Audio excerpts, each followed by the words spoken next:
Begin transmission. Hello, everybody. It is Chris, aka Starrapter, here for another episode of Outer Rim Transmission. It's going to do it for episode 131. Tonight, we are talking about our favorite endings of Star Wars media, whether it be the movies, our favorite endings to some of the shows, books, comics, etc.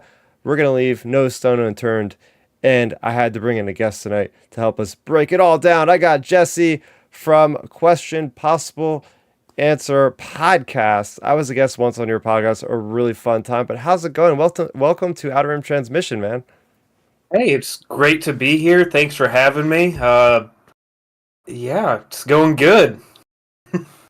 Hell yeah. So I met you back in person in 2022, which seems like so far away, back in Anaheim. You were sporting your Obi-Wan Kenobi look pretty well back then. So it was really a great time, a great focal point for all of us guys, online friends to finally meet in person. But yeah, I mean, Japan's coming up. I don't know if you plan on making that trip, but it was great hanging out with you there. And just, yeah, I mean, have you thought about going to any other conventions in the future? Anything after that experience? Was that your first celebration? That was my first convention of any kind. Oh my gosh, I did not realize that. I would love to make it out to Japan. It's not in the books this time around. I'm hoping to get some local cons here pretty soon and see what I can get into there. Yeah, it was a pretty banner year because it was the first time I was in California. It was great weather all weekend around. You know, Disneyland was right there, all that fun stuff. We got, Obi-Wan Kenobi was being premiered. You had a whole bunch of stuff from all the other pieces of media out that year. But yeah, I mean, Japan's coming around. But yeah, tell us about your podcast. I was a guest once on it. Yeah. So what we tried to do, and we're trying to get back to the heart of it because we kind of got lost for a while there. So we're trying to get back to our basics. And what we try to do is take Star Wars, for example. We'll take like A New Hope and we'll watch it. And then we'll try to come up with questions of like, well, would that work in our world? Or what if gravity, what if they had to obey Earth's gravity on the Death Star and stuff like that? And just fun ways to see how the science of the movies that they don't tell you about, we try to incorporate that into real life and vice versa, and also throw ourselves into situations like, do you think you would survive that? And most times the answer is no. Oh yeah, we had a lot of fun on our episode. Remind me, which was it that we were talking about on your episode? It was a while back. I remember properly. I believe it was our Sonic the Hedgehog episode. Yes. Oh yeah, one of the only times where a video game movie for me actually worked. Like as far as like it was actually entertaining and not really lame, and I kind of kicked things out. And now we have Last of Us, which is like prestige video game television, and Super Mario Brothers this year is a strong year for any kind of video game adaptation in any medium. But yeah, I know you've been spinning around some ideas for future episodes that I might be a part of, so I am looking forward to getting back in there because it's a fun podcast where I get to actually flex my creative ability thinking outside of the box, and I really appreciate that because mostly I'm planning on talking about news and different things I could just comment on as a commentator. But to actually think in those manners it's a lot of fun. So I had a great time being on there. Yeah, really looking forward to having you back on once we get all the details ironed out. Mm-hmm. And so Ben, how's it going, man? I know you might be Good. kind of, having some attention divided to some degree, but you're with us. Oh yeah, I'm still here. We were letting just Jesse chat away. Yeah, for me, I've been doing pretty good. Had a good weekend. Just the typical, this time of year, cold, rainy weather in our parts, Chris. So it's just been a pretty chill weekend. Just playing some Xbox, hanging out with family and friends, watching some shows and movies and things. And the funny thing is, for maybe a lot of our listeners, so me and my cousin, he hasn't watched Andor yet, and he was like, "Do you care to watch Andor with me?" And I was like, I guess. So so me and him, we watched like the first half of the season, the first 6 episodes, Wow. and yeah, so we were doing that because he doesn't want to like take 3 years to watch it, like an episode here and there. So we're just trying to like just do like 3 episodes each weekend about. So we did that, and yeah, I mean, my standing with the show still stands. Not the biggest fan of it. I can see where people enjoy it, but yeah, like and he's kind of like the similar boat as me, and like when I introduce people to new things, I definitely don't try to like bias them on anything. Like I don't give my opinion of it until like way after the fact. And like he kind of is falling in like a similar say criticism as I have of where it's like, hey, it's like it drags a lot in the early half of the season. He liked the episodes because the first 6 episodes, like every third, it's like a wave. It's like slow, middle, more action, Climax, slow, middle, more action, and like his two favorite episodes so far were the third and then the sixth episode. So like it's kind of like in that for him. And he even said like I would have really liked like say the first 2 episodes if they had just like a little bit more in them and stuff like that. So yeah, I mean he's saying the series is fine, solid so far. And then I'm sure we'll continue watching it next weekend. So that's kind of my weekend Star Wars rewatching Andor for a lot of people's surprise. There we go. Jesse, I don't know if I've ever heard what your take on Andor is. I know it's more sci-fi than fantasy for most people's thoughts on Star Wars. What was your take on it? It's been a while since I've watched it, but if I remember properly, I enjoyed 2/3 of it, but it was like I can't really describe it without going back and rewatching it, But Yeah. I really, for the most part, I really loved it. Especially what is it? No Way Out, I think was the name of the episode, and that whole arc and beyond was just chef's kiss. Seriously, and it's awesome to see the fandom take to it so much. Like I always say in London, like everybody was like, Andy Serkis was there, and they had all those people in the uniform on program, and they were just doing No Way Out, running around the convention center. Like that did not take long to sink into the fandom zeitgeist. It's just what an achievement in cinematography at the end there as they're spilling out of the Imperial cog shaped prison from the viewpoint of a bird. It's so good, so good. You know what, Ben? I think you convinced me again to rewatch Andor lately because I'm really cute. We talk about this every week. Like you're talking about one arc a week, and I'm like, my girlfriend hasn't finished watching it yet, and I think she left off on arc number 2. So I have a good reason to rewatch it. Be like, I gotta watch it because she's gotta watch it. Yeah. I mean, it's not a bad way to watch the show, I would say. Versus watching it at 3 a.m. and being like, "What is this?" Oh my gosh. So yeah. I mean, I think she could potentially enjoy it, and yeah. I mean, it's a fine show. Can I just say I don't think I've ever said about my appreciation for Disney, Lucasfilm, Disney Plus to start putting out the shows at a reasonable hour, because those Wednesdays were killing me at work, man. I'd be waking up at like 3 a.m. or like 5. It's just incredibly early because as a Star Wars fanatic, I just have a thing in my brain where it's like, I gotta watch it first. I gotta be one of the first people that watch it. Even if it's in the middle of the morning for me, I'm like, I gotta get up and watch it. I gotta be able to talk about it at work. And then I get to work and like, everybody's like, shh, don't tell me anything. I'm like, well, yeah, okay. It was good. That's it. Yeah, you mean you didn't stay up until 5 also? Yeah, basically. Oh, yeah. man. I mean, those nights when you watch them at 3 a.m, by the time the episode finishes up, and then you like get around for bed, it's 4:15, 4:30, and it's like, whoa, it's almost daylight. Yeah. For me, my weekend Star Wars, I went to a convention. I went to the PAX Unplugged, which is a tabletop RPG card game event. It's basically every game that's not revolving on a screen or imprinted on portal. It's all the old school kind of games, and they are showing off. They had a big booth, Fantasy Flight Games. They are the publisher of the upcoming Star Wars game, Star Wars Unlimited. It's basically, think Pokemon cards with Star Wars, and that's the game. It's a trading card game. It's a very competitive game as well. So I got a chance to sit down with actually one of the developers. I think it's the OP director. Josh was showing me and my girlfriend how to play. Really, really fun. I absolutely loved it. They have really cool mechanics that revolve around really fun moments in Star Wars. I'll give you an example. So there's one card. It's an event card. So you put this card out, and it's called "I Am Your Father." It's got a nice image of Vader on there, and it says, "Oh, deal 7 damage to an enemy card or something."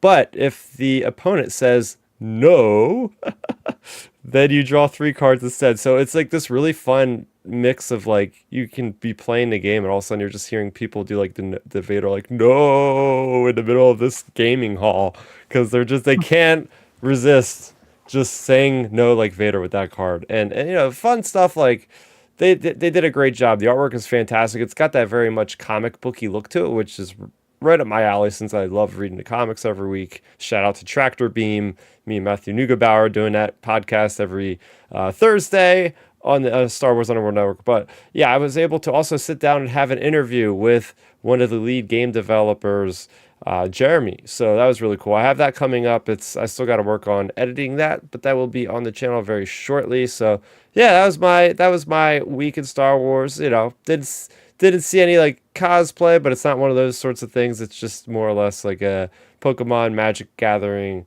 They did have Star Wars tournaments for Star Wars Legion. Oh my gosh, you guys should have seen these tables. They had like a Geonosis table with the miniature guys, Death Star, Battle Hawk with walkers downed. It's a high level tournament for these miniature games at this particular convention in Philly. So yeah, it was fun. It was a lot of fun. And I'm just like, yeah, this is great. This is great. Yeah, I mean, I knew you were looking forward to it when we were talking about it last week. So it's good that you you had a really good time with it like that. Yeah, it was a 50-50 shot that I was even going to go because apparently my catalytic converter in my car went. So surprisingly, in a crazy turn of events, the repair on the car was a lot less than I thought it was going to be. So I was like, I guess I could still swing going down there for a few hours. But we're going to get... Oh, by the way, Jesse, do you have any Star Wars things you want to share for this week? Anything in particular? I don't think I did anything Star Wars this week. Sometimes it's okay to take a break. That's how it is sometimes for us too. Yeah. So sometimes it's fine to just take a break from the galaxy far, far away. And I did think about starting the sequel trilogy again. I've thought about it. I haven't pressed play on episode 7 yet, but real quick hit. What is your take on the sequel trilogy? It depends on my mood. Some days Okay. I love it. Some days I think it was a terrible decision. Okay. Yeah, it's overall. I think it could have been done better. Mainly, I feel like a lot of the issues with it came with the constant changing of directors and just the behind the scenes of not really having a plan before they hit. All right, go. Yep. Yeah, I know Ben definitely subscribes to that opinion as well. And I sort of do as well. Yeah, it's just, I think, like, I don't want to be one of these fans, but hey, Here we go. Gotta say it. But hey, there's always a but. So I think, right now, if the sequels were getting made right now with this current new arrangement, say with Dave Filoni and Carrie Beck, I think they would have been drastically different, or at least, maybe tweaked in different ways overall for all 3 movies. Honestly, like I think we would have gotten something drastically different. Maybe keeps same characters or some concepts and things, but I think things would have been very, very different. Yeah, you talk about Dave Filoni being the guiding light to the ideas that George has. He understands the ideas that George has better than probably anybody else on the planet, since he was a pupil of his for 10 years. So as we were saying last week on our show, like we were talking about the future of Star Wars under, Dave Filoni's new position and Carrie Beck and all that. It's not so much like, the canon tidbits about, you got to have this planet or this thing. It's just the overarching view of like, oh, what's the Force like? Oh, what's the feel of Star Wars more than anything else? How does it feel like it's George had made this, but he's not here anymore? That sort of aspect, yeah. Oh yeah. I mean, I think with them, they could have, like Dave and Carrie could have potentially like influenced it in a, like you said, kind of more of a Lucas way than say going out on a like really creative way and like totally, totally going out there on some of the decisions. And like the thing is, at the end of the day, in my opinion, I think, Last Jedi is always such like a hot button topic. But okay, so I think for most people, love or hate the sequels, I think, most people can agree episode 7 and 9 are safe compared to 8. But my thing is, I think if you're coming out with the sequels, I think you either go not safe from the jump and just rip the Band-Aid off with episode 7, or you should just play it safe for all 3 movies. Like, because it's such a knee-jerk reaction going from safe to not safe, back to safe, versus just start it off from episode 7 and jump, So, like, I think that's something that really hurt them, was that kind of, like, back and forth. And I think, to get back to, like, my point there was, I just think with some of the new people involved now at Lucasfilm, there'll just be more, like you kept saying last week, Chris, more cohesiveness with these projects versus just a knee-jerk, back and forth, back and forth, back and forth. Yeah. Yeah. So getting into the show proper, we have some housekeeping to get through. So first of all, we go live every Sunday at 7 p.m. Eastern Time. We also are available on any podcast streaming app of your choice, whether it be Spotify, Apple, Amazon, Google, whatever the place. We're probably on there. If we're not, go ahead, send us a DM on one of our platforms and I'll try to fix it for you. So there you go. Getting into the releases, this week is very sparse. Not really any new stories, but there was a new release, and that was the Obi-Wan Kenobi adaptation. This is issue number 3. As we say, if you've watched the show, you've read the comic. There's not much else to report on. In fact, I didn't even include it on my week's breakdown of comics because, yeah, it's pretty self-explanatory. Hey, if you're a fan of the art, then you're going to want this because the cover alone is pretty badass with Vader and Obi-Wan there. I think there was something that I left out. I think there's the Secrets of the Wookiee book. They did Secrets of the Bounty Hunter, Secrets of the Jedi, and Secrets of the Sith. It's just a really cool illustrated large book from Insight Editions that just breaks down things, lots of items, weapons, and stuff, I'm sure, based all on the Wookiees and their history, and probably sure there's probably some kind of Life Day entry in there as well. I think this upcoming weekend we have the High Republic character encyclopedia, which has like over 250 characters. So that's one I will be picking up because that's going to be really useful for the High Republic. But getting into our next story here, this is what's going to spawn off our main topic for the night. We're talking about the unfortunate conclusion. I don't want to say cancellation because it's not cancellation.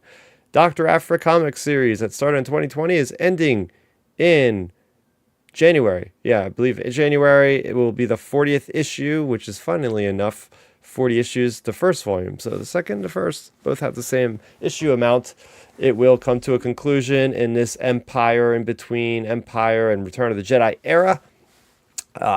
Very, very fan favorite character, very beloved character.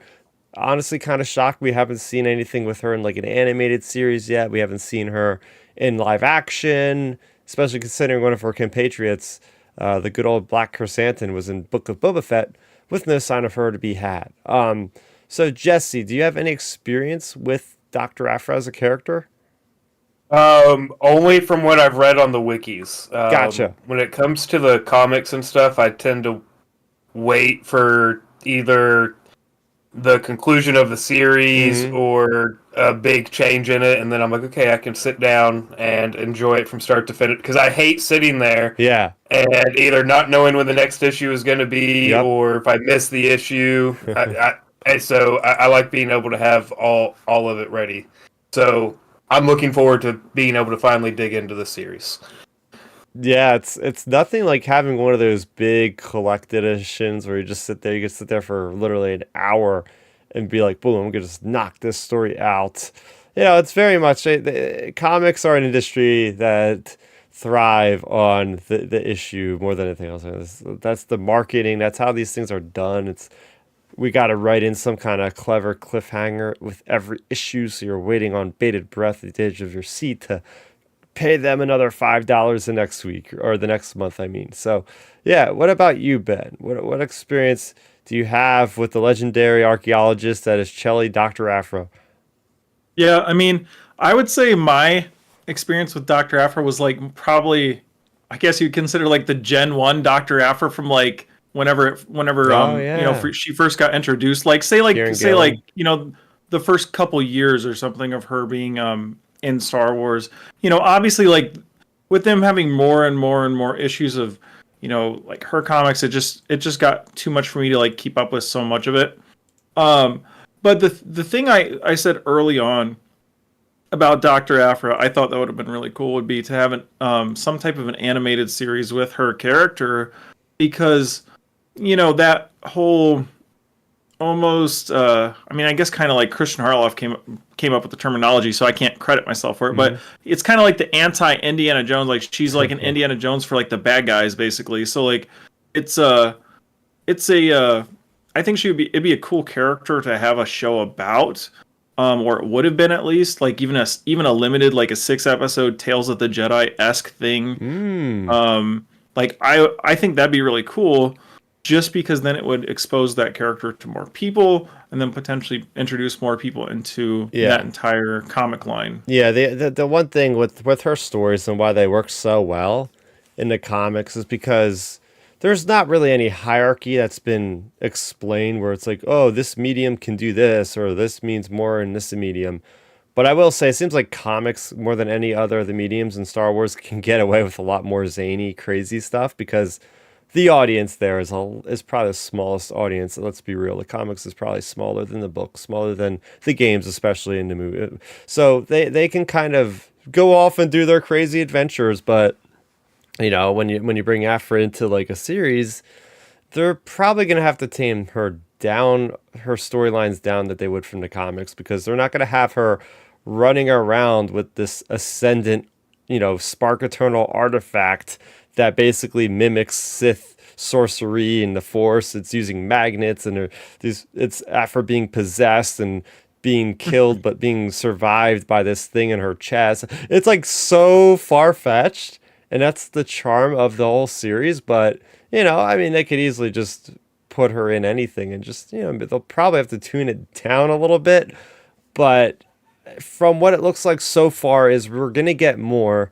The writer Alyssa Wong took to Twitter to officially announce, like, hey, this is ending, but stay tuned. So the way things are going right now, they are not telegraphing her death or anything. So I think we're gonna just see her float into the post Return of the Jedi era, which would work perfectly for getting her into the Mandoverse at one point, just 5 years after Return. So we do have something called Star Wars Revelations coming out later this month, which is just kind of like a preview issue of like all the current Star Wars stories, the big things that might happen in 2024, and Afra is going to have a story in there. So I think we're going to get our answer in that.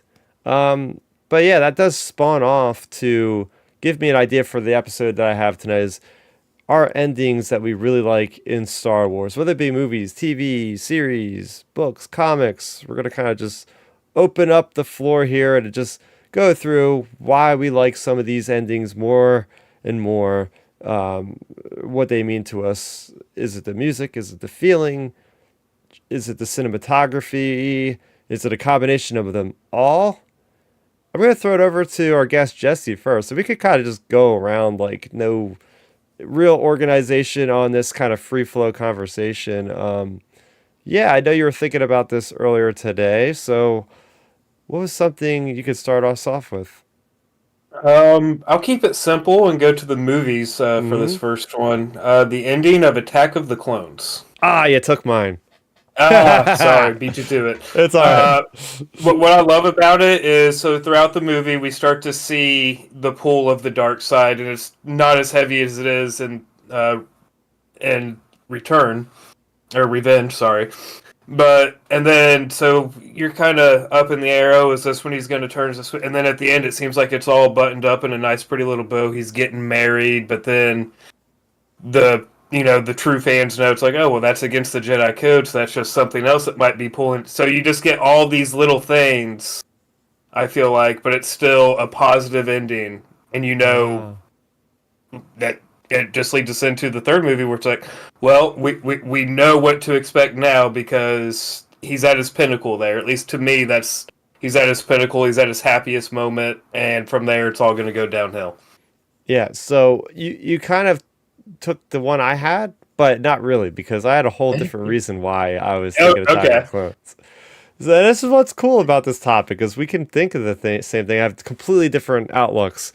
But yeah, I'm going to go off of your idea right there, just riffing off that a little bit. It's just, yeah, it's something I didn't think about. But yeah, the whole idea of the Jedi code and how you can't have attachments, and yet you see the biggest form of attachment is matrimony or whatever, being wedded to somebody else. Like, oh crap, like what is going on? Is going against the Jedi Order, one of these crazy things that happens. Ben, what do you have to say about this? Yeah, I mean, I think it's one of the better endings to, for those reasons, for him going against the Jedi Order, for like the whole pull the dark side, for even us getting to witness like Palpatine / Sidious like observing like his clone army and plan like really getting pretty much enacted in that movie. So it's great getting to see all of that like play out and everything. But for me, I would say my favorite movie, or my movie ending that I came into this with, that I would say is my like ideal or like favorite one, is Return of the Jedi. And like the reason for that is just because I think Return of the Jedi has the best overall end sequence of any of the Star Wars, like any of the movies, or just in general, because you have a simultaneous like action going on between the throne room scene versus the space battle versus Endor.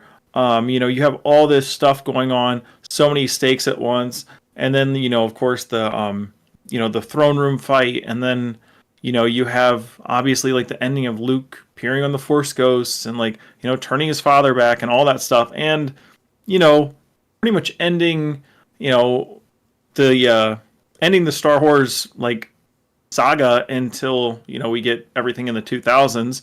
So it was just I think a perfect ending to Star Wars at the time when Return of the Jedi came out. So for me, that's like my favorite ending out of the movies. Like I do, I personally rank Empire above all the Star Wars projects and movies because I think that movie's perfect. But I think Return of the Jedi has like the perfect ending sequence. Yeah, so when you're saying Return of the Jedi, which one? Are we talking about the actual release in the theater or the special edition? I would say, see, that's tough because, see, I'm always falling back on like different semantics of things, because like this is my thing when it comes to Star Wars and like the special edition talks and everything. Like, sure, don't get me wrong, like I love the originals and everything, like Han shooting first, obviously, and like none of that wacky music from Return of the Jedi at the beginning in Jabba's palace or any of that stuff. But my thing with the special editions, like when you hear Lucas talk in his interviews and stuff, like his original vision was like technically what the special editions are. Mm-hmm. So it's like it's such a hard choice. But my thing with the special edition version, I do like that it bounces around the galaxy, but I do wish they would have kept like the Yub Nub thing with the Ewoks. And I don't know, I wish we kind of got a combination of both, the old and the new version. Because also another thing I always go back and forth. It depends on my mood. Like Jesse was saying about how he feels on the sequels. Like I kind of feel that way on the Anakin Force Ghost thing, because it's like, okay, we show Hayden Christensen, but technically like he was good in the Vader suit in Return of the Jedi. So Yeah. shouldn't we be seeing the Force ghost of him at age whatever, like 50 or whatever he'd be by the time Return of the Jedi, or 40 something, like, versus just seeing like Hayden Christensen. So it's just like, that's always kind of like, if I've been in like a Clone Wars mood lately, I'll be like, oh yeah, I'm fine with Hayden Christensen. And then other days it's like, man, that really, I don't know about that. That doesn't add up, because what are we going back to him right before he slaughtered all the younglings or something? Like, Yeah. so I'm always hit and miss on the special edition, but overall, like, forgetting all the extra junk that's put in Return of the Jedi or not put in, I think that has the best overall ending in terms of just like structure, what's going on, stakes. Like, there's so many stakes, and like John Campea has said for years, like, I think Return of the Jedi has the best overall like space battle in terms of like the way it was shot, the implications of the space battle of what was going on. So I think with all that combined, I would say like I said, it's probably the best overall ending of any of the movies. Yeah, I will say that when it comes to the Anakin Hayden thing, Jesse, I think it was just more or less like, oh, we're gonna tie in the prequels to the original trilogy. Yeah. This is the easiest way to do that. Okay, remember that guy you seen in 3 movies from the 2000s? Well, yeah, it's all one universe. It's all one saga. This is gonna meld in with the original trilogy. There you go. You don't know this. We don't know the other guy. We've seen him for 2 seconds. It's this guy means more to us than, I hate to say it, like, this actor portrayal of Anakin means more than, I forget the actor's name. Sebastian Shaw. Yeah. Yes. Well, see, okay, that's another gripe of mine. If you're gonna go in and change him from the Ghost, why don't, when Luke takes his helmet off, you could easily put makeup and stuff on Hayden's face and CGI his face onto the face of Vader without his helmet. Like, I wish, if you don't half bake it. Like, don't go and just change a little bit. Like, if you're gonna change something as drastic as the Ghost, you might as well change the face of Vader as well. That's something I always thought about. Jesse, do you think it's possible they might actually do that in the future with the way technology is now? If, from what I understand from the SAG-AFTRA deal, that's not happening for at least 3 years. Maybe eventually. I don't know if they have the nerve to try and do like a super special edition or super Star Destroyer edition, whatever they want to call it. Put a fun little twist on it. Well, at that point, they're probably better off just reshooting the whole movie, and that's a whole nother discussion. Because it's basically like crapping on the actor that has been in that for 40 years. It's like, wait a minute, where's my face? Like, that's against. You're just asking for more strikes. Yeah. And that'll never happen either, because I'm pretty sure with the deal they can't touch the episodes 1 through 6. So it'd be like a Lucas consent type thing with that. Oh, okay, I see. Yeah. That's why. Remember, everyone was so riled up at first when the whole McClunky thing came out. But the reason that got put in there is because that was the final cut that Lucas had, like, in like whatever his archives or whatever, so they had to release that version of A New Hope. So that's why that came out. That wasn't Disney adding Greedo saying McClunky. It was, that was Lucas's, like, I guess technically final edit of A New Hope. So, that's why that was put in there. Interesting. But yeah, so those are some. Yeah. Yeah. Gosh, we're going into deep dive breakdown of Return of the Jedi now. Yeah, I was going to bring it back. I was trying to bring it back. I was going to bring it back. Just to riff off like your idea of just Return of the Jedi as an ending. It's just the idea of it did a really good job with bringing everything to a really nice closure. But then you could speculate. You could also still speculate. Like, okay, Luke, he's left up to having a new Jedi Order, maybe. What's he going to do? He's the last Jedi. and Yoda kind of gave him a mission in a way to be like, rebuild the order maybe. And then you have Leia. It's like, okay, what is the rebellion going to do to pick up the pieces after the fall of an empire, after 20 something years that they've been in power? So you could like have so much stuff in your head about talking to your friends at the schoolyard, just like, oh, what's going to happen next? Like that's the really powerful thing about Star Wars is the really good Star Wars stories always leave a little bit to imagination. Not everything is explained. Like we don't ever see who that bounty hunter or Mantell that they ran into in Empire Strikes Back is till to this day. We don't know anything about that.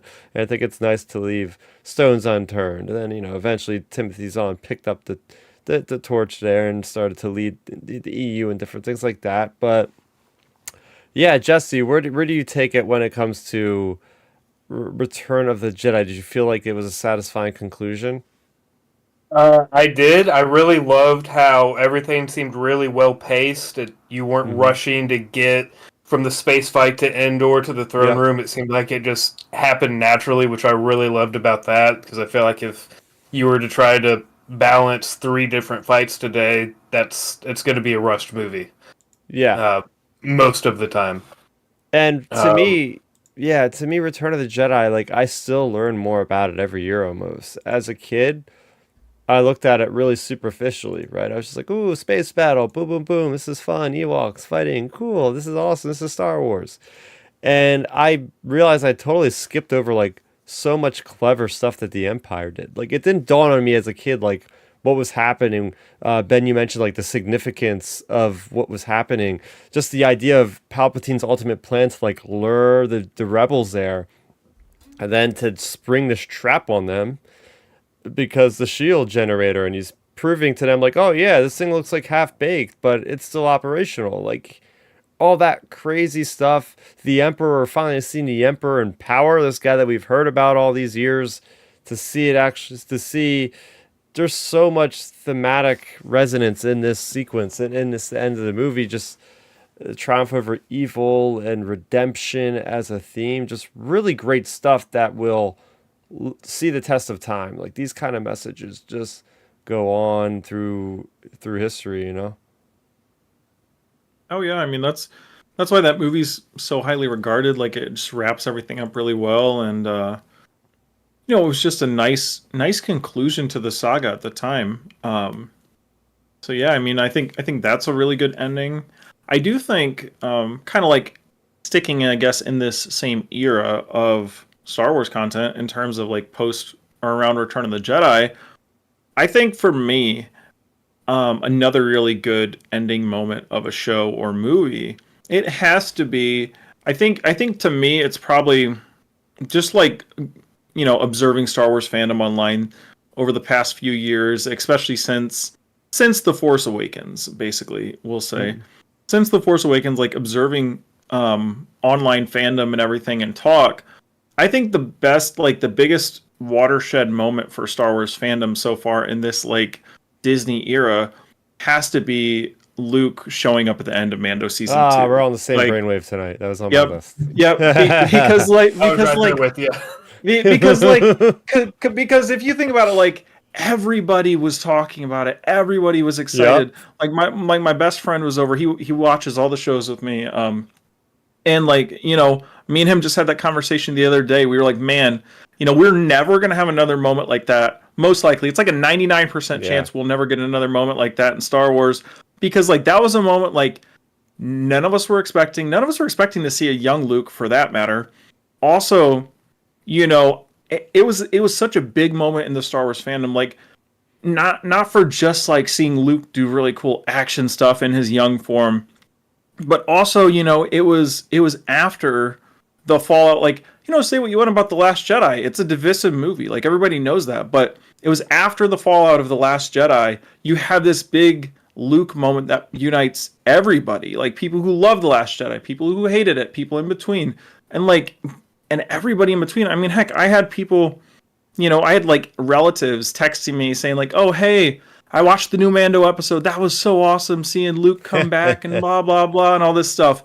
And, it was just such an iconic major moment. Like I watched that episode probably 3 weeks ago, and it's so great because, obviously when you see like, you hear him say, "Oh, an X-wing," an X-wing's coming over, and Cara Dune's like, "Oh, a single X-wing," blah blah blah, like, and all this stuff, and then all of a sudden Grogu's ears perks up, and you're like, "Oh man, that's for sure." Obviously, like us as fans, we know it's Luke, just because like who else would it be in a single X-wing? But even if you're taking away a hardcore fandom sense, like, Grogu's perking up because he's sensing something in the Force is coming, like, so it was such a perfect, well-rounded way to wrap things up for that season. And then, like, just the action sequence of Luke just coming in and just like totally kicking butt against all those Death Troopers. And it just that was, or Dark Troopers. Dark Troopers. And it was just a great way to really like wrap up that season. Like, and that's a moment none of us will ever forget. Yeah, for me, it works on so many ways. From a meta perspective, I know Milton, who couldn't be on the show tonight. I know you've been really, really disappointed with what they did with Luke in Last Jedi, and people were expecting like the Grand Master Luke from Legends to just go out there and just destroy everything and just be this unstoppable force, and they were very disappointed from the actual resolution of his story. But this is like almost a time to be like, this redeems it in a way. It's like, this is the Luke we've been wanting to see, the Luke that had been on his own since Return of the Jedi. He has been going all over the galaxy, gathering holocrons, Jedi holocrons, whatever, and figuring out different Force techniques and just the ways of the galaxy. And then to see him it was just this triumphant moment that I think everybody, for one point in Star Wars, that was the one time in the fandom where like everybody was united.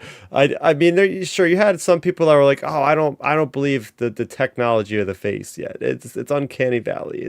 It's weird." But I mean, I think some people could just look aside that point and be like, "But this is the Luke I've always had in my mind," for 40 years of him just kicking butt and taking names. Yep. I mean, that's the important thing when it comes to that sequence. It's not even really about the tech. It's more about the moments. And also it's just like, I don't see, I do kind of harp on people when they really go hard in the paint on like the visual effects of like certain things, because at the end of the day, no matter what, most people, if you're online talking movies or shows, or not even on a show like ours, like if you're just on social media talking movies or shows, I'd be willing to bet you some of your favorite movies were from the 70s or 80s or 90s where the effects weren't, as great. So like, it's just, it falls under the umbrella for me. Like, so what does that mean? Like Empire Strikes Back, because its graphics aren't as good as Force Awakens, does that mean that movie's a lesser movie? No, of course not. Like that's not the case at all, because like graphics don't mean everything, because if they do, then Transformers would be the greatest franchise ever. So, you have stuff like that. So yeah, for me, like I think that's an important aspect of it. It's just like overall observing the story than just being like a major graphics over analyzer or something. Yeah. But how about you, Jesse? Yeah. Yeah, so I say the same thing about the new Indiana Jones movie. If I know there's going to be an issue with CGI or something, I'll look at it once to get a grasp of it, like, okay, well, should they have recast on this or whatever? Now that I know that issue's there, at that point, that means, okay, I can listen to the voice and I can look at other spots of the scene and look for Easter eggs, look for hidden tidbits, and instead of focusing on the part of the scene that I don't like, I can go around and look at other aspects to see what I do like. And yeah, I loved that scene in Mando. We get to see Luke with the hallway scene after all of the feedback from The Last Jedi and stuff. We get to see him, this isn't even at his peak. This is probably 5 or 6 years before his peak. Mm-hmm.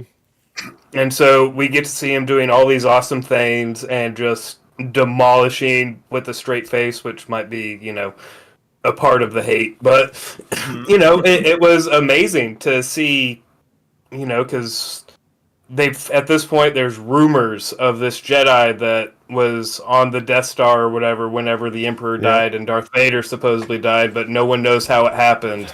And now you get Moff Gideon with that look of fear on his face, and he's like, "Oh crap! This is an honest to God Jedi coming for me," and just everyone involved in that scene played it so well that it sold the whole thing. So I didn't even care about the CGI at the end of the day.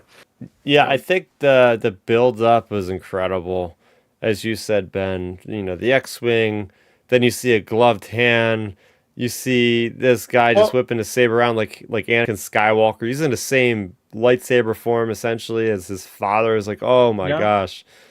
Well, even to rewind it just a little bit in the episode, earlier subconsciously, like in all of our heads, and even just say the casual audience's heads too, we saw Din Djarin, get the heck beat out of him by one of the dark troopers. Like those things were just pretty much destroying Din and stuff. So like, we see Din act, get defeated pretty much by them. And then we see Luke just like mow them all down like it's nothing. And then even like the end when he does that crushing move on him, like, like that whole thing, that whole sequence, it just, it really solidified that entire build up and everything. I mean, I think arguably like, that type of an ending, especially like with the implications for Grogu and everything, I think they could have just really left Grogu out of Mando season 3 and moved along with it. So yeah, it's definitely very interesting to see the way things ended up going afterwards, but at least at the time anyways, we were like really loving that conclusion. What really worked as well is you got like that really awesome fan service people have been waiting for, Luke just kicking butt.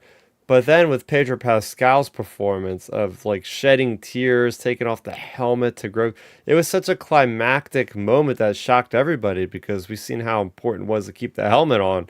And here he is revealing his face to like everybody around him too, just really focused on that relationship between the two of them and them getting pulled away from one another by this stranger. It's like, oh my gosh. And at the time there was so much speculation and fan theory about what's going to happen next. And that is just, you need to have that emotion, but also that badassery at the same time. And I think that's the recipe for success especially in the Star Wars sphere of things.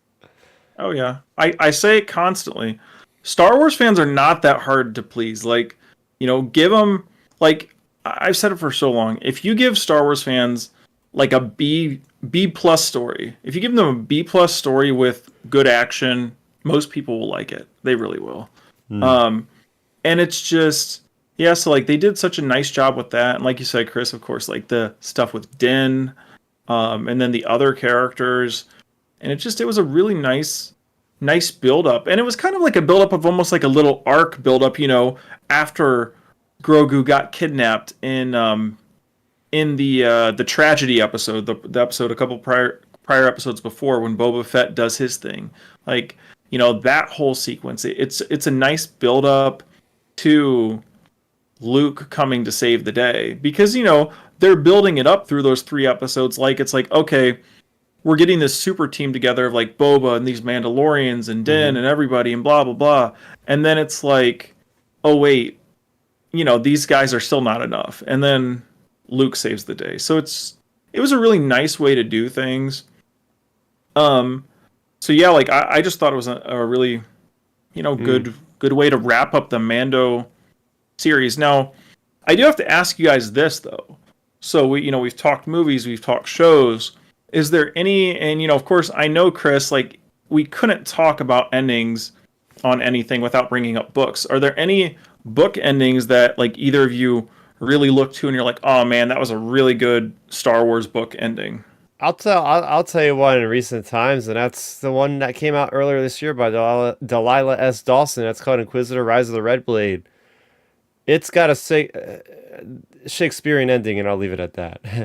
I don't want to give too much away, but it's got something that'll kind of hit you in the feels and also shock the hell out of you. And then you read that line, that's like the last line, you close the book, and you're like, that was freaking crazy, you know.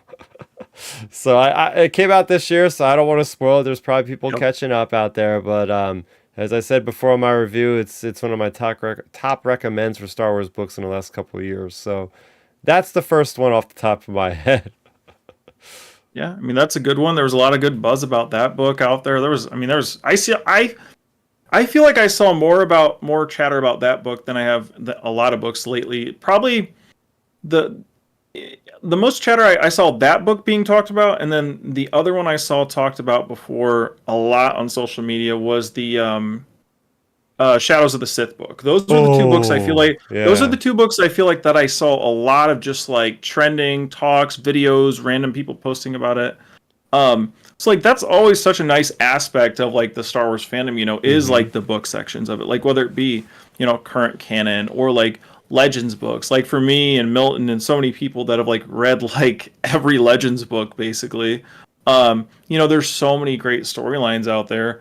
For me though, I actually over this past summer I just finished the original Thrawn trilogy from the Yeah. 90s, and the third book of that has such a nice ending because you have so many things going on at once. It's kind of Return of the Jedi-esque. Hmm. You have Luke, you have Luke and Mara Jade fighting Jeruis Sabaoth Oh. in kind of like a throne room situation in Hmm. Mount Tantus. And then while they're doing that, Wow. you have Lando and Chewbacca going to the sub levels of Mount Tantus basically to try to set explosives to like blow the place up because it has like 30,000 clones in it ready to Oh my go. So, gosh. it has a bunch of clones. So like you have Lando and Chewie, and then on top of that, you have Leia and Han and like the droids, like they're leading an infiltration mission to get into Mount Tantus to like go Hmm. find Luke and Mara, and so you have all that stuff going on, and then you have obviously you have like Mara, and there was a big build up from the books too. It's like a nice payoff, like because earlier when in the other books when like Sabaoth gets introduced, you have him tell Mara like pretty much you'll turn with me eventually, blah blah blah. Hmm. So like you get to this whole sequence in the throne room, and like it's like Mara's like choosing point, kind of like Luke in Return of the Jedi. Like she has to choose to go with him or stay on Luke's side. So obviously she stays on Luke's side. They defeat Sabaoth, but the interesting thing with him is they had to fight Luke's clone, and because they cloned Luke off of his hand, from Empire Strikes Back. So you have that whole sequence. So you have that going on, plus this sabotage thing going on with Lando and Chewie, and then you have Han and Leia, doing their thing, and then it's like a nice wrap up of events for this is kind of like a pseudo sequel trilogy for all intents and purposes. Hmm. And it wraps things up, and by the end of it you have like Han and Leia, Leia has the kids, has Hmm. Jason and Jaina, and then you have the ending of it. Throughout these books you're kind of like building up this like almost romance between Luke and Mara, but it's not like fully out in the open yet. And by the end of it, the final thing of it, the final sequence of it, you have Mara and Luke standing on top of like the Emperor's palace on Coruscant, Hmm. and they're talking and stuff, and Luke basically like does his play to get her to be a Jedi, but also probably to get her to like fall for him or something, because she gives her Luke gives Mara the original lightsaber, the Anakin lightsaber, actually. So Whoa. it's such a big moment, like for Luke and Mara's relationship in the EU, and Wait a yeah, minute. just a Where did he get the lightsaber from? How did he find it? um From Cloud City. because Luke or whatever had it, like Sabayoth's clone, because they Oh, found it that's when they where that guy when they comes from. yep, when they cut off his hands. Yeah. That's where they found it. So it was recovered and Oh, stuff. so he was cloned by the hand. He was cloned by the hand, and they actually do a Ah, flashback. They do a flashback in that book to like them going down into like the depths of Bespin or whatever and what? finding it. Now, So not to get too off topic, but I remember looking in the comic book, and they had a hand floating in a back tank in what is it? The freaking not Mount Tantus. Mount Wherever Plagueis is. No, Plague. I'm losing my mind, everybody. Abayoth. Exegol. Oh, It's Exegol, yeah. Yep. It's in a comic book. I think it could have been actually the current Darth Vader series when Vader goes there and finds Ochia Bassoon and all them are there. Yeah. In the city. Oh, yeah. I mean, Palpatine is showing them like, oh, here's my fleet of ships that are being built like 30 years. It's like a big retcon to the sequel trilogy. It's like, oh yeah, these Star Destroyers have been here for years. Yeah. Yeah. Well, see. So you had that play out. Via Luke's hand and lightsaber. So it's a cool like ending to the Heir to the Empire trilogy with Luke and Mara, and obviously like it ends with Luke walking away, and then of course like Mara's like smiling and stuff, and it ends. So it's like your happy Star Wars ending basically, and then it's kind of foreshadowing to like you said, Chris, it doesn't answer all the questions because it leaves her a choice. Like, does she want to be a Jedi yet or not? And like Luke, what's going to progress with their relationship or not? Like, so you have these questions that are unanswered, and then Zahn continues to answer them in further books. So you have that play out. So yeah, that's why like The Last Command, like I really love the ending of that book. And then of course, I can't go without saying like the way Thrawn gets taken out by Rook is great. Like because through the whole Thrawn trilogy, Thrawn's basically belittling the Nogri species and like saying so much stuff about them, basically just saying they're cannon fodder for the Empire, and like hey, we're gonna use you guys how we want to use you, and like you got to deal with it or else.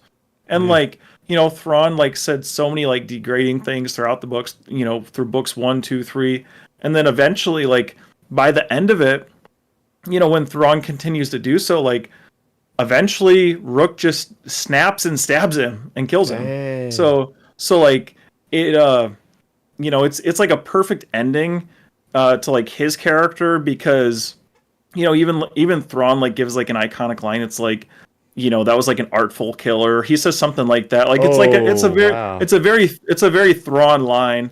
So you have that play out. And then even they don't even like Zahn doesn't even answer the question of what happens to Rook until like a future book. Like right now I'm listening to the first book of the duology, and they actually call back to this book, and when Rook was trying to escape, he got like taken out by Paleon and some of the Paleon's like royal guards or whatever. Wow. So you have that. So it's just cool how they leave some threads unanswered in the final book. But yeah, that's why I really like that ending of that book.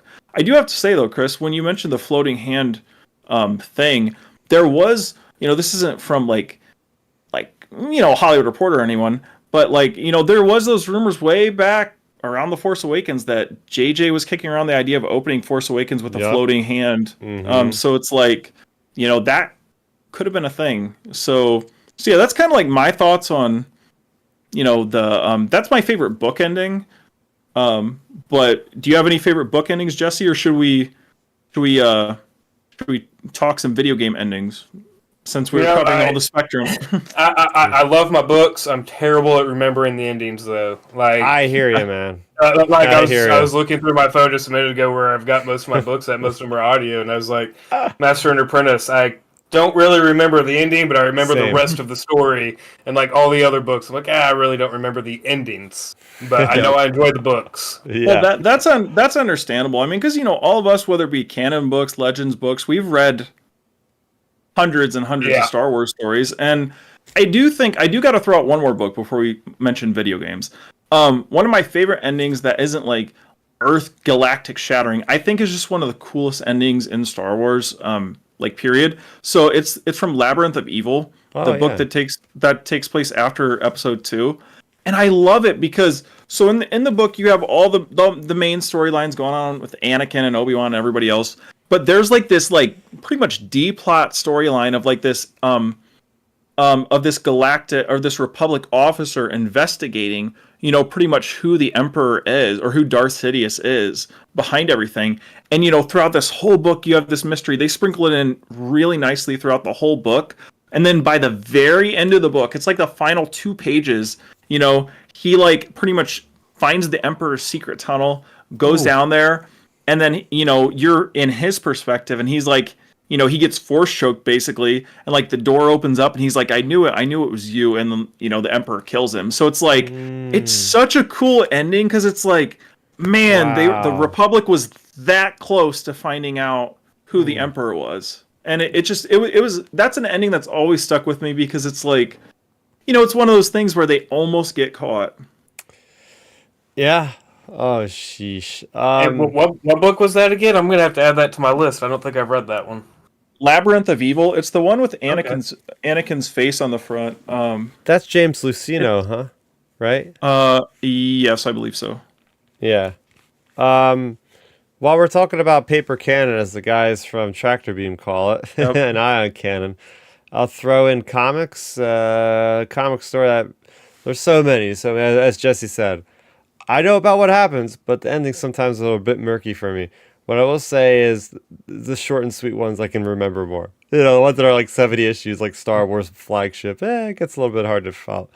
But one by Charles Soule is The Rise of Kylo Ren, 4-issue miniseries. Basically, the backstory for Kylo Ren. It shows how he gets initiated with the Knights of Ren at first, and then at the end, it's all about his turn to the dark side, and like his mother is like in his mind, and all this stuff. And at the end of it, it's just a really cool shot of him bleeding his like blue lightsaber into a crimson, the cross guard saber at the end there. So that was a really evocative image of just Ben just like screaming, and there's this like crimson red like panel in the comic of just like all this dark side energy as he's bleeding the crystal. I thought that was really cool. Oh yeah, I've heard plenty of people talk about that one actually. People are a little bit on the fence of that one. That one does have a little bit of discourse because it's a little bit unclear of exactly what happens with the temple that gets destroyed, because there's like a bolt of lightning that strikes it, and it's not clear if it's Ben or if it's Snoke that does it. And I don't know if Charles Soule has given us a direct answer on that yet, but it's because it could be pretty divisive upon who does it, if it is Ben. Yeah, like, I could maybe make the guess it would be Snoke, just because of the power level. And I mean, we do see Yoda do that with Luke's hut and everything.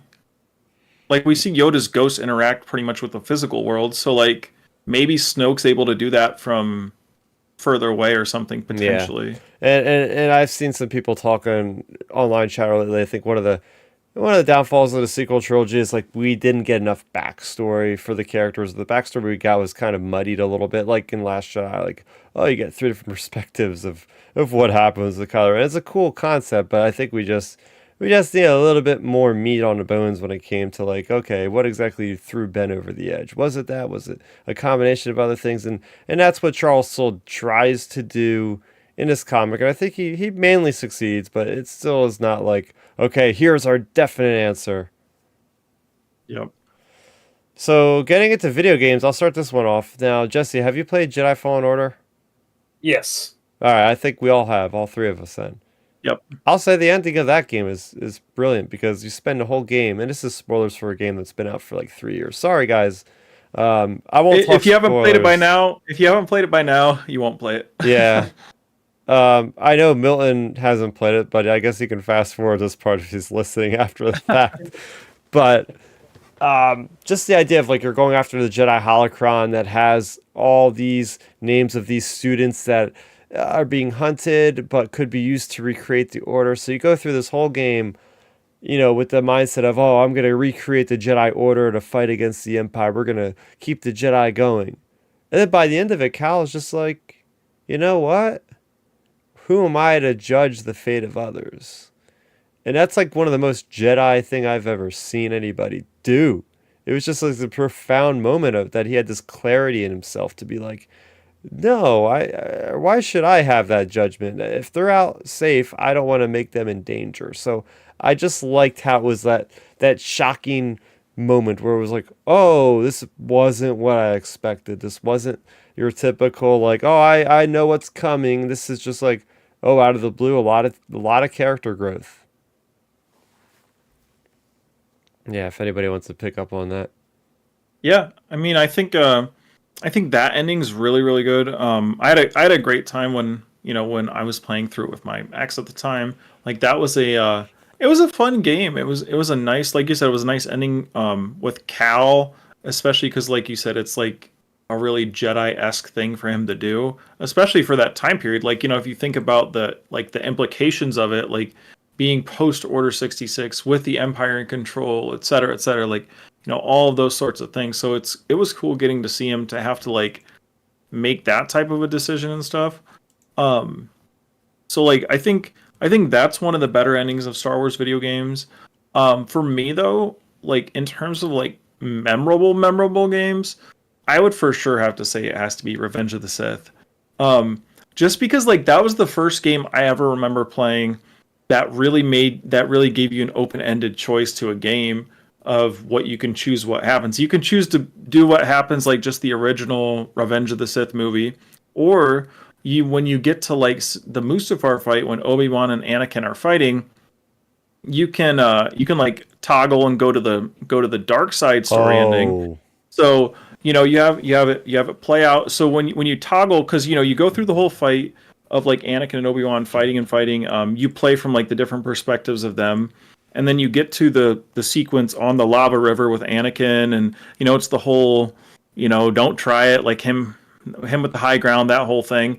And when you do that, when you choose the dark side mm-hmm. ending, Anakin like blocks the saber and then flips over Obi-Wan and stabs him. Oh, And then, when that happens, you're like, oh man, what's going to happen next? So then you go to the next cutscene, and, Anakin walks up. The Emperor's already loaded out of his shuttle with clone troopers, standing alongside the sidewalk, basically, or like the landing strip, I guess.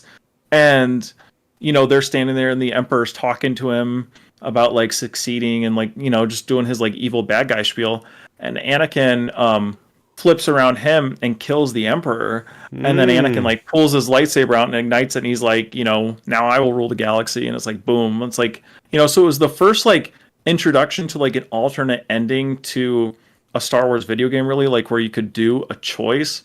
So I really, really love that ending just because, it makes it a little more fun when you play the final mission of Revenge of the Sith. oh yeah, Jesse. I know they ported it to the Xbox recently. Have you played that game lately? I haven't played it since, oh, what was that on? I think it was Original on the Xbox. original Xbox. Original. Yeah, yeah. 2005. But that was also going to be my answer. Was going to be Revenge Oh, of the Sith for the exact same reason, being able to for the alternate ending, not for the altruistic ending, but for the alternate. Um, yeah, that was amazing. And then, kind of in the same vein, you can kind of throw the Force Unleashed in there. Except Oh, yeah.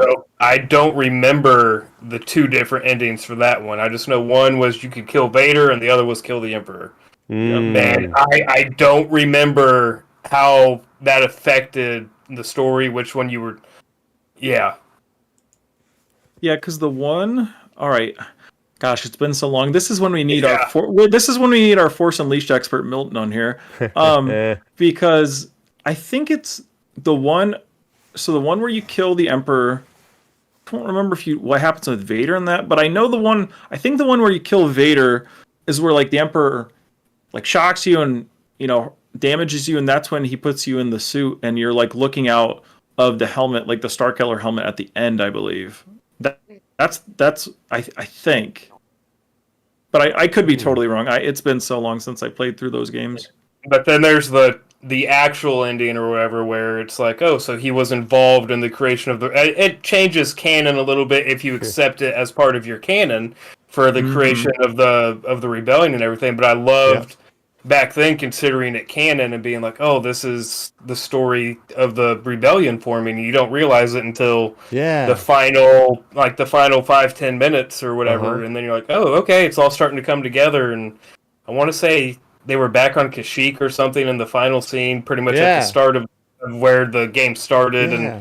the room with the rebellion symbol. I was like, oh, it's like almost full circle without going full circle.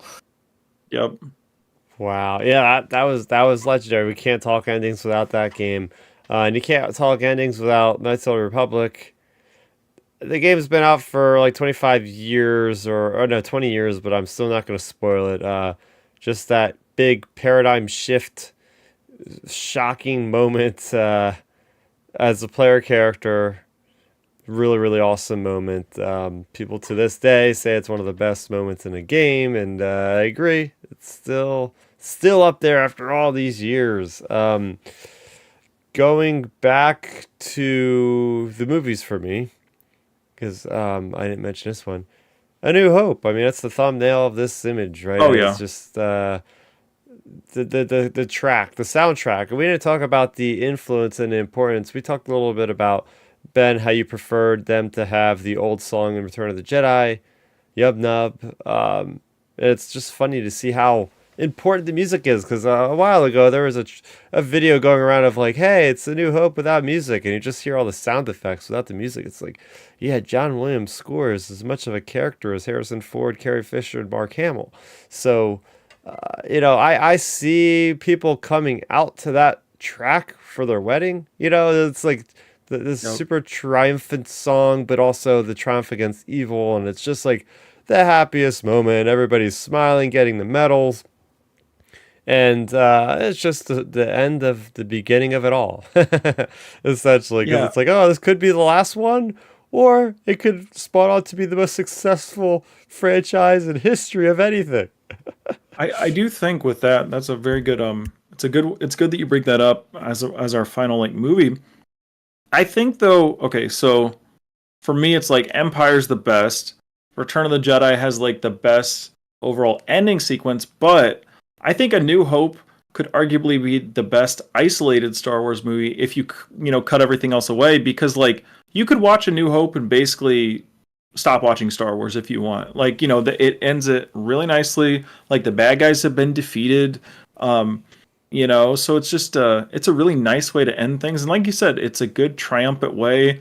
You're always like smiling at the end of A New Hope because it's just a very good ending overall. And like, especially after the whole trench run sequence, like the drama, the buildup of that, and then of course like all the stuff with Vader, and it's just a really nice way to end that movie, and it's easily one of the most iconic Star Wars endings, I think.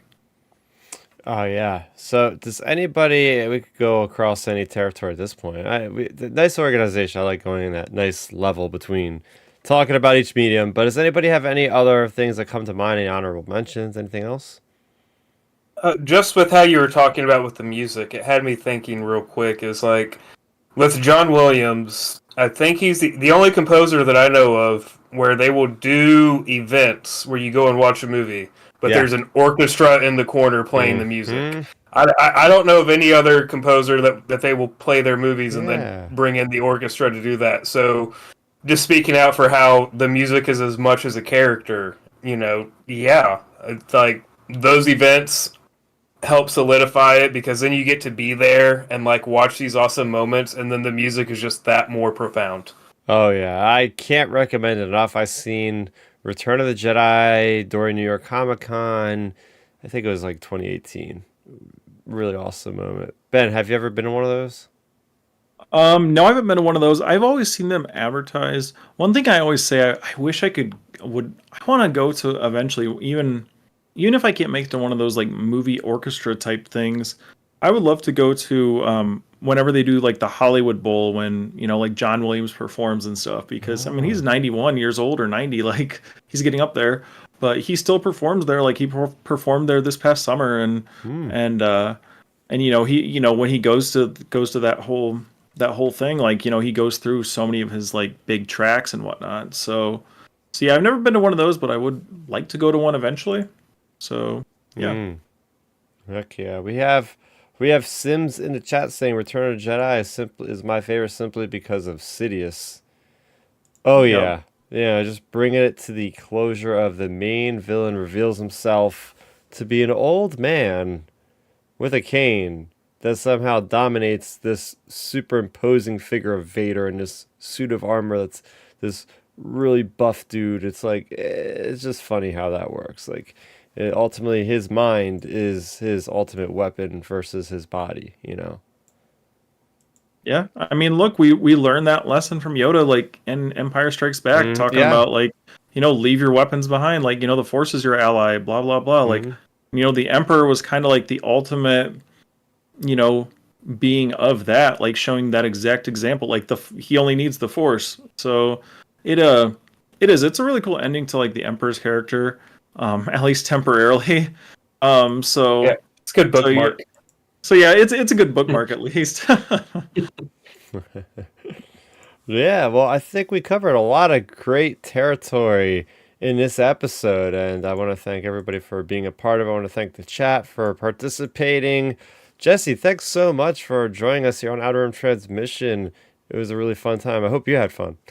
No, it was great. I loved talking about the ends of all these different medias and bringing back memories of some things I didn't remember. Like with the Force Unleashed ending and the other endings, and just kind of analyzing them a little bit. It was great. It was a blast. Thank you. Yeah, oh yeah, it's great taking a trip down memory lane as we often do here on Outer Rim Transmission.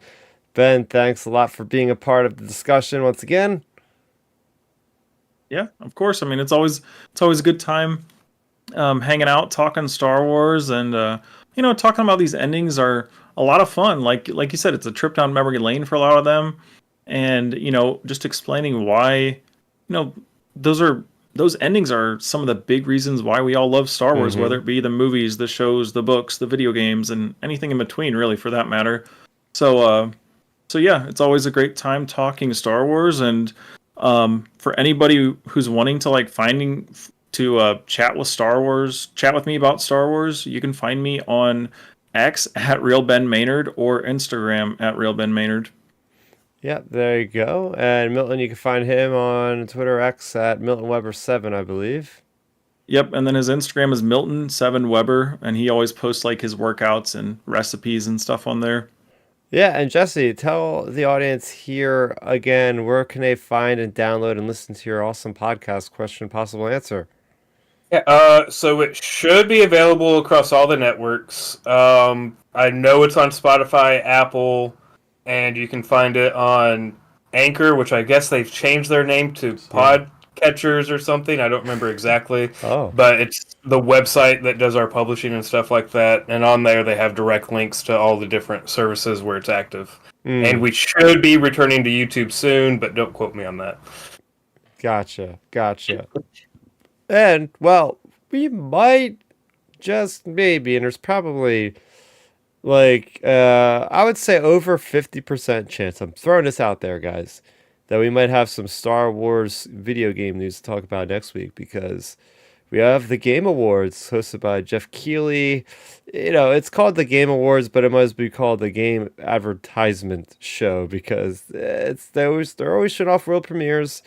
I think Ubisoft's next big game is Star Wars Outlaws, and usually most Hmm. publishers come with at least something to show off. So I'm thinking whether it might just be another trailer, maybe it's another gameplay trailer, or maybe it's a cinematic trailer.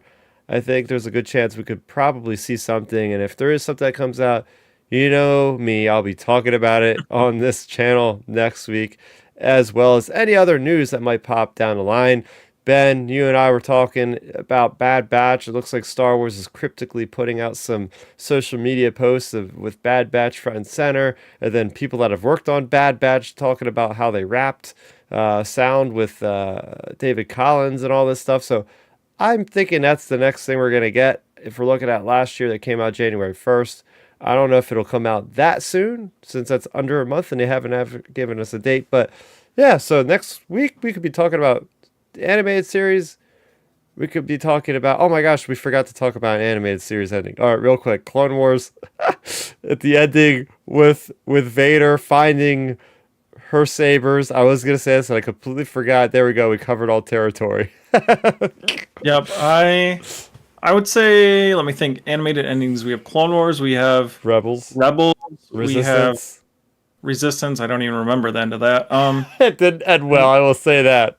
Okay, I was gonna say I don't remember the end of that. It wasn't supposed to end that way, so we don't even have to talk about it. Then I'll we just choose the have- ending Tales of the Jedi. I'll Oh take yeah, that then one. then we have Tales of the Jedi. Oh yeah, I guess okay. I do got to mention it because I always have to. It's like I'm like obligated to mention it when you mention animated shows. The Tartakovsky Clone Wars ending is really good too because like it leads up to yeah. Revenge of the Sith. Like it because when you watch the ending of that, it's literally like a scene or two before the opening of Revenge of the Sith when Anakin and Obi-Wan fly out in their starfighters. So like it's that's another really good ending as well. But I don't know. I think the animated realm, even Rebels, like Dave did a good job of wrapping that up and leading into what we're getting now with Thrawn and Ezra, of course, like the implications. So like I think across the board, other than say Resistance, like Star Wars has done a really good job on their animated endings, even going back 20-some years ago. Yeah, hey, we're going to be seeing the end of the Bad Batch. They have confirmed season 3 will be the end. And just as excited as I am to see the end, see how it all plays out, that means we'll be getting something new. So that's a little bit further down the pipe than we have time to talk about on tonight's episode. But as I was saying, you can find me here next week. We're going to be talking about whatever comes out next. That'll be Sundays at 7 p.m. Eastern. We will put the podcast up available for download usually on a Monday or Tuesday whenever I can get to it. I don't have a specific timing on that, but just search Outer Rim Transmission. Follow us on any of our podcasts. Give us a like. Give us some comments to help spread our positive Star Wars community here on youtube.com/Starrapter. So thanks for everybody for watching. That's going to do it for Outer Rim Transmission episode 131. Thanks for watching. May the Force be with you and transmission.